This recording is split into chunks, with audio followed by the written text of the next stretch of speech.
Hello friends, class 10th का exercise 10.2 का question number 9 हम समझेंगे। तो इसकी वीडियो थोड़ी लंबी होने वाली है, तो इसको समझने में भी थोड़ा टाइम लगेगा। तो मैं आपको पूरी कोशिश करूंगा बेहतर ढंग से समझाने की।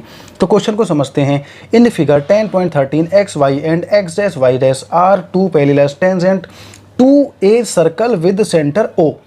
एक्स और वाई, एक्स डैश और वाई डैश दो टेंजेंट हैं। ये पी पर इसका कॉन्टैक्ट पॉइंट क्या है? पॉइंट ऑफ कॉन्टैक्ट है इसका P और इसका है Q। ठीक है, अब इसके बाद इसने क्या बोला है? एंड एनदर टेंजेंट, और जो इसके अलावा, इनके अलावा जो एनदर है वो है A और B। क्या है? A और B with point of contact C। इसका जो पॉइंट ऑफ कॉन्टैक्ट है वो C है। Intersecting x y at A, मतलब एक्स वाई जो है इस पर A पॉइंट है and x dash y dash पर B पॉइंट है। तो हमें प्रूव करना है कि एंगल AOB 90 डिग्री का है। ठीक है, तो हमें इतना प्रूफ करना है। तो ये सब कुछ हमें दोस्तों करना है। तो आइए आगे बढ़ते हैं। तो मैंने क्या किया? ज्वाइन कर लिया O और C को। ये मैंने ज्वाइन क्यों कर लिया वो मैं बताने वाला हूँ भाई। जब हम इसे ज्वाइन कर लेंगे तो ये दोनों अलग अलग हो गए, AOP या APO, ठीक है, और CBO, APO और CBO ये दोनों अलग अलग हो गए। और आप यहाँ देख पा रहे होंगे कि PYC इसको बनाकर देखो, यहाँ पर एक पॉइंट है हमारा Y।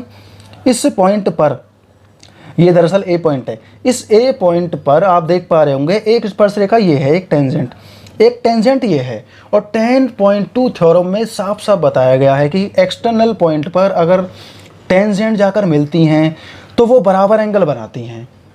भाई यहाँ जो पॉइंट ऑफ कॉन्टैक्ट है यहाँ पर तो 90 डिग्री का बनेगा ही बनेगा, ये तो पूरा एंगल बनेगा। लेकिन यहाँ पर एक सोचने वाली बात ये है कि ये जो पॉइंट ऑफ कांटेक्ट है, यहाँ से जब ये लाइन बनती हैं एक्सटर्नल पॉइंट पर तो ये बराबर दूरी की होती हैं। मतलब AP और AC ये दोनों बराबर होंगी। इसका मतलब AP और AC दोनों बराबर होंगी। ये हमने सीखा 10.2 में। तो बाय 10.2 थ्योरम से हम करेंगे। आपको लिखना भी है बाय 10.2 थ्योरम। यहाँ पर क्या है कि APO और ACO ये दोनों बराबर होंगे। क्यों होंगे? क्योंकि हमारी साइड बराबर है। तो मैं यहाँ लिखना शुरू करता हूँ। तो हमें यहाँ पर क्या लिखना है? ट्रायंगल पहले लिख देना है यहाँ पर बाय 10.2 थ्योरम। आपको पूरा लिखना है कि बाय थ्योरम 10.2 थ्योरम के द्वारा। तो ये थ्योरम क्या कहती है? हम यहाँ लिखेंगे इन ट्रायंगल कौन कौन से लिए अब हमने? APO। तो पहला ट्रायंगल है APO बराबर होगा, बराबर नहीं एंड लिखेंगे, APO एंड अगला क्या है? ACO। तो यहाँ लिखेंगे ट्रायंगल ACO। ठीक है, ये दोनों ट्रायंगल हमारे सामने हैं। अब हम इनको कॉन्ग्रुएंट कर लेंगे। जब हम इन्हें कॉन्ग्रुएंट करेंगे उसके बाद में हमें कुछ चीज़ें मिलेंगी, तो वो हमें पता चल जाएगा किस तरीके से मिलेंगी। तो हमने ये जो लाइन ज्वाइन की है ये इसी वजह से की है ताकि ये दोनों अलग अलग एंगल हो सकें। ठीक है, अब हमें यहाँ एक नया एंगल मिल गया ना, O और C तक, तो ये पूरा अलग हो गया। ठीक है, अब यहीं से हम सॉल्व करना शुरू करेंगे। तो हमने क्या लिखा? हमने ये लिख दिया कि ये जो स्पर्श लाइन है भाई, बाहर का जो एक्सटर्नल पॉइंट है हमारा, ये जो बाहर वाला पॉइंट है, यहाँ पर दो स्पर्श रेखाएं मिलती हैं तो इसका मतलब ये साइड बराबर होंगी, जाहिर सी बात है बराबर होंगी, तो ये एंगल भी बराबर होंगे। तो हमने सबसे पहले लिख लिया कि बाय 10.2 थ्योरम के द्वारा ट्रायंगल APO एंड ACO इन्हें हम कॉन्ग्रुएंट करेंगे। इसमें देखेंगे क्या क्या बराबर है, जो जो चीज़ें बराबर है लिख देंगे। तो पहली चीज़ हम लिखेंगे AP बराबर है AC के, जो कि मैंने अभी बताया जब बाहर का कोई पॉइंट हो एक्सटर्नल और सर्कल से जब दो स्पर्श रेखाएं जा रही हों तो उनकी जो लंबाई होगी बराबर होगी। तो मैं यहाँ लिख दूंगा AP है बराबर AC के। ठीक है, तो यहाँ लिख देंगे स्पर्श रेखा मतलब टेंजेंट्स, आप लिख सकते हैं ये दोनों क्या हैं? टेंजेंट्स हैं। इतना हो गया हमारा। अब इससे अगला पॉइंट क्या आएगा? अगला क्या है? देखो आप देख पा रहे होंगे AO और AO दोनों में कॉमन है भाई, ये पूरा हमारा APO और ACO, इसमें AO जो है हमारा कॉमन है। तो हम यहाँ लिख देंगे AO बराबर AO। ये क्या है? हमारा कॉमन पॉइंट है दोस्तों। तो हमने यहाँ लिख दिया कॉमन पॉइंट। आप लिख देंगे ये कॉमन पॉइंट है। इतना क्लियर हो गया? तो हमने दो चीज़ें देखी, एक और देख लेते हैं। देखो OC और OP ये क्या है? ये रेडियस है, और रेडियस हमेशा बराबर होते हैं हमारे भाई। यहाँ से जब रेडियस सेंटर से हम खींचेंगे तो बराबर होंगे, कहीं भी खींच लें। ये तो मैंने आपको सर्कल वाले कॉन्सेप्ट में बता दिया था। तो मतलब OP और OC बराबर होंगे। तो हम लिख देते हैं यहाँ पर OP बराबर OC। ठीक है, क्या है ये? रेडियस हैं। तो हम यहाँ लिख देंगे रेडियस। ये बात भी क्लियर हो गई, तीनों चीज़ मिल गई। तो हम यहाँ लिख देंगे देयरफॉर ट्रायंगल APO कॉन्ग्रुएंट है ट्रायंगल ACO के। अब जब एक कॉन्ग्रुएंट है तो भाई हमने कॉन्ग्रुएंट क्यों साबित किया? इससे कई सारी चीज़ें मिल सकती हैं हमें। क्या क्या चीज़ें मिलेंगी जब ये कॉन्ग्रुएंट हैं? तो अब हम लिखेंगे नाउ तो इसे कॉन्ग्रुएंट होने से हमें एक चीज़ यहाँ पर मिलती है, वो क्या है, हम यहाँ पर देख पा रहे हैं कि एंगल PAO, एंगल PAO बराबर है किसके, एंगल CAO के। भाई ये वाला जो एंगल है वो इसके बराबर है, तो हमने इसको इसके बराबर दिखा दिया। क्यों दिखाया वो भी मैं बताऊंगा, हर एक चीज़ का लॉजिक रहेगा, डायरेक्ट हम कोई भी चीज़ नहीं करेंगे बिल्कुल भी। तो हमें क्या करना है, हम यहाँ लिखते हैं एंगल PAO बराबर है किसके, एंगल CAO के। ये वाला जो एंगल है बराबर है CAO के, ये वाले दोनों एक दूसरे के बराबर हो गए। ये बात क्लियर हो गई, ये हमने यहाँ लिख भी दिया और हमने यहाँ पर लिख दिया कि ये क्यों बराबर है, क्योंकि ये कॉन्ग्रुएंट है बाइसेप्सिटी। हो गया क्लियर। तो दोस्तों इतना सब कुछ हमने कर लिया। अब इसके बाद में अगला पॉइंट क्या आता है, भाई हमें पता है कि जब ये दोनों बराबर हैं तो ये दोनों इसी में तो आ रहे हैं, PAC, इसी के अंदर ये दोनों एंगल हैं हमारे CAO और PAO।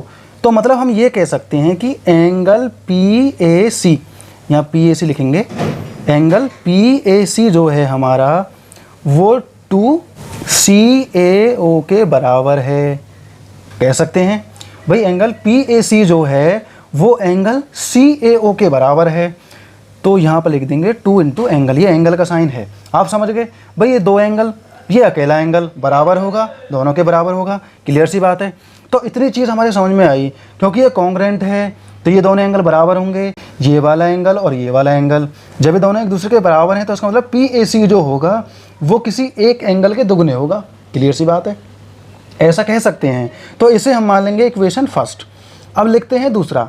अब ऐसा यहाँ तो हमने कर लिया, अब चलते हैं यहाँ पर, यहाँ क्या है, QBC, ये वाला जो एंगल है QBC, ठीक है। तो QBC जो है उस पर भी ये चीज़ लागू होती है, तो इसे हम लिखते हैं QBC एंगल जो होगा वो किसके बराबर होगा दोस्तों, भाई ये पूरा किसके बराबर है, किसी एक एंगल के बराबर के दुगने हैं। ये तो हमने इक्वेशन फर्स्ट कर दिया। अब इक्वेशन सेकंड में हम लिख सकते हैं, हमने क्या लिखा था अभी, PAC, ये पूरा। अब लिखेंगे QBC, भाई ये दोनों अलग अलग वो हैं इसके पॉइंट, ये B पॉइंट है, ये A पॉइंट है, यहाँ से PAC है, इसी तरह से यहाँ से क्या है, QBC है। एंगल QBC बराबर है किसके दुगने है, ये है CBO के दुगने। जैसे यहाँ पर ये इसके दुगने था ना CAO के, इसी तरह से ये किसके दुगने होगा, CBO के। तो हम यहाँ लिख देंगे CBO। और आप देख पा रहे होंगे ये वाली जो टेंजेंट है हमारी, ये वाली जो स्पर्श रेखा है, ये इसी के पॉइंट हैं। ये हो जाता है हमारा इक्वेशन सेकंड, समीकरण 2। हो गया क्लियर। भाई इतना सब कुछ हमारा हो गया। अब हमें दोनों चीज़ों के हमें समीकरण मिल चुके हैं। अब आगे बढ़ेंगे। ये दोनों जो एंगल हैं 180 के बराबर होंगे। हम जानते हैं कि ट्रायंगल की जो वैल्यू होती है वो 180 के बराबर होती है। तो हम ये लिख देते हैं angle PAC plus angle QBC बराबर 180 के। ये बात क्लियर हो गई।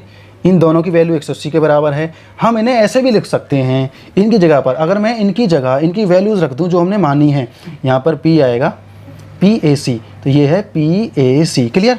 भाई PAC जो बराबर हम लिख सकते हैं यहाँ पर क्या, 2 एंगल CAO प्लस यहाँ पर मैं लिख सकता हूँ 2 एंगल CBO बराबर 180 के। अब ये जो 2 है ये कॉमन आ जाएगा। इस कॉमन को अगर मैं इधर डिवाइड दूं तो इधर 90 रह जाएगा, तो यहाँ आ जाएगा angle CAO plus angle CBO बराबर 90 डिग्री, क्योंकि उस 2 ने इधर आकर डिवाइड दे दिया, वहाँ मल्टीप्लाई में था, इधर डिवाइड में हो गया। तो मतलब इन दोनों की वैल्यू क्या है, 90 डिग्री की है। यहाँ पर एक चीज़ और आपको सीखने के लिए मिलेगी। पहले हम एंगल देखते हैं कहाँ ये, CAO ये वाला एंगल, ठीक है, और CBO ये वाला एंगल। सिर्फ ये वाला एंगल और ये वाला हाफ एंगल, ये वाला एंगल और ये वाला एंगल, ये दोनों मिलाकर क्या हैं, 90 डिग्री के हैं। ये दोनों 90 के हैं। सिर्फ इसी ट्रायंगल के अंदर की बात कर रहे हैं हम। हमें यही ट्रायंगल टारगेट करना है जो रेड लाइन से है और जो यहाँ ब्लू लाइन से है। ये दोनों का फाइंड करना है, क्योंकि हमें क्या निकालना है, AOB निकालना है, वो इसी ट्रायंगल के बीच का है। तो इसे निकालने के लिए पहले ये दोनों साइड पता होना चाहिए। और हमें पता है कि टोटल ट्रायंगल की जो वैल्यू होती है अंदर वाले एंगलों की, वो कितनी होती है, 180 होती है। तो हमें यहाँ एक चीज़ मिलने वाली है। क्या चीज़ मिलने वाली है, हमें ये चीज़ मिलेगी कि जैसे हमने यहाँ 2 पैरेलल लाइन देखी हैं, ठीक है, और यहाँ पर कोई भी लाइन है इस तरह से, तो उसके जो अंदर के जो एंगल होंगे इन्हें बोलेंगे ट्रांसवर्सल एंगल। ट्रांसवर्सल एंगल, ये वाले जो एंगल होंगे इनकी टोटल की वैल्यू होगी 180। इसी तरह से इनकी टोटल की वैल्यू होगी 180। अब मैं क्या समझाना चाह रहा हूँ वो आप लोग समझ रहे होंगे। जब 90 डिग्री इन दोनों एंगलों की है, भाई इस वाले एंगल की, इस वाले एंगल की, दोनों की 90 है, इसका मतलब इसकी 90 होगी, इन तीनों को मिलाकर 180 हो गए पूरे। तो ये निकलेगी कैसे, वो मैं लॉजिकली आपको निकाल कर दिखाऊंगा। यहाँ आपको समझ में आ गया होगा कि आपको दिख रहा है ये दोनों पैरेलल लाइन है, इन पैरेलल लाइन पर ये भी लाइन है हमारी इस तरह से, इस लाइन पर ये जो एंगल हैं हमारे, ये ट्रांसवर्सल एंगल माने जाएंगे।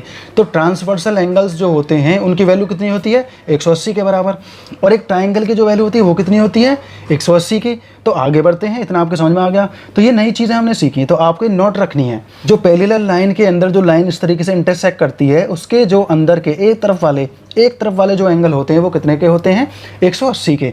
जैसे कि दोनों लाइन हैं, आपको पता है रेडियस से 90 डिग्री का बनेगा, इस रेडियस से यहाँ 90 डिग्री का बनेगा, ये दोनों 180 के हो गए। तो ये लॉजिक है बात में। तो इतना हो गया हमारा। इसके बाद में हम आगे सॉल्व करना शुरू करते हैं। तो इसको हम नाम दे देते हैं 3 का। ये हो गए हमारी इक्वेशन 3।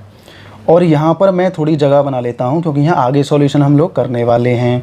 ठीक है, आगे सॉल्यूशन शुरू कहाँ से होगी भाई, इन दोनों की वैल्यू हमने निकाली। अब हमें निकालना है ट्रायंगल AOB। तो मैं यहाँ लिख सकता हूँ, मैं यहाँ लिखूँगा नाउ ट्रायंगल AOB। ठीक है, अब हमें पता है कि तीनों ट्रायंगलों की वैल्यू 180 होती है। मैंने कई बार आप लोगों को बता दिया, अभी थोड़ी देर पहले इसी बात पर चर्चा हुई थी। तो हम क्या करेंगे, इसके बाद हम क्या लिखेंगे, इसके बाद now triangle AOB, now triangle AOB के बाद हम क्या लिखेंगे, इसमें 3 एंगल हैं, तीनों एंगलों को प्लस करके उसकी वैल्यू हम दिखा देंगे 180 के बराबर। तो इसमें क्या क्या एंगल हैं हमारे, पहला एंगल है AOB, दूसरा एंगल क्या है CAO, तीसरा एंगल क्या है CBO। तो यहाँ जगह बना लेता हूँ थोड़ी सी। इन सब की वैल्यू क्या है दोस्तों, 180 के बराबर है। ये आपको मैं बता चुका हूँ, इसमें कोई नई बात नहीं है। इसके बाद में क्या होगा, देखो ये दोनों कितने के हैं, 90 डिग्री के। तो इन्हें मैं 90 का लिख लेता हूँ इन दोनों को। तो मैंने यहाँ लिखा एंगल AOB प्लस 90 डिग्री, ठीक है, इक्वल टू 180। अब एंगल AOB बराबर हमारा हो जाएगा 180 में से 90 को हटा देंगे, क्या बचेगा, 90 डिग्री बचेगा, 90 डिग्री बचेगा। हैंस प्रूफ हो चुका ना। ये थोड़ा लंबा सवाल था, वीडियो भी थोड़ी लंबी हो चुकी है, लेकिन आपको बेहतर ढंग से समझ में आया होगा। बहुत ही प्यारा क्वेश्चन है, एक बार मैं रिवाइज करा देता हूँ। हमें क्या करना है, डायग्राम हमने बना लिया, C को O से जोड़ दिया, इस C को O से जोड़ दिया। इतना करने के बाद में हमें क्या करना है, 10.2 थ्योरम के माध्यम से करना है कि जो एक्सटर्नल पॉइंट है, यहाँ पर जो टेंजेंट मिलती हैं वो बराबर के एंगल बनाती हैं, वो बराबर की दूरी पर होती हैं। तो हमने क्या किया, इन्हीं को ले लिया, हमने ले लिया triangle APO and triangle ACO। तो दोनों के अंदर हमारी APAC बराबर है क्योंकि ये टेंजेंट हैं। A और AO जो हैं हमारे कॉमन हैं, हमारे बीच में कॉमन है।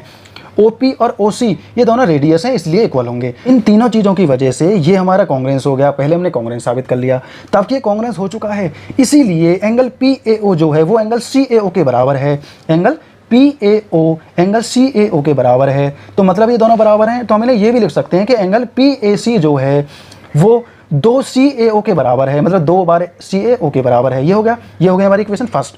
अब सेकंड क्या है, ऐसे ही QBC जो है वो किसके दुगने हैं, CBO के दुगने हैं। इसी ट्रायंगल को हमें सॉल्व करना है, तो इसीलिए इसी के इर्द गिर्द हमें रहना है। इक्वेशन सेकंड हो गई भाई, angle PAC plus angle QBC इन दोनों को प्लस करेंगे 180। ठीक है, इसी तरह से अगर हम इनकी वैल्यूज जो हमने यहाँ निकाली है इन्हें यहाँ पुट कर दें, इनकी वैल्यू भी 180 होगी। ये हमने क्यों रखी, क्योंकि हमें इस ट्रायंगल की चाहिए, इसीलिए हम इसी ट्रायंगल की चीज़ों को सॉल्व कर रहे हैं स्टेप बाय स्टेप। अब इन दोनों की वैल्यू, क्योंकि 2 का जब हम उधर भाग देंगे कॉमन लेकर, तो उधर भाग देंगे 90 आ जाएगा। अब निकालेंगे AOB, क्योंकि इन दोनों की आ चुकी है। अब AOB निकालेंगे, तो AOB प्लस इन दोनों एंगलों को प्लस करेंगे 180, इनकी पता है हमें, इधर जाकर माइनस हो जाएगा, AOB हमारा बचेगा 90 डिग्री का। यही दोस्तों हमें प्रूव करना था। तो ये क्वेश्चन सिर्फ इतना ही था। मिलते हैं नेक्स्ट क्वेश्चन में।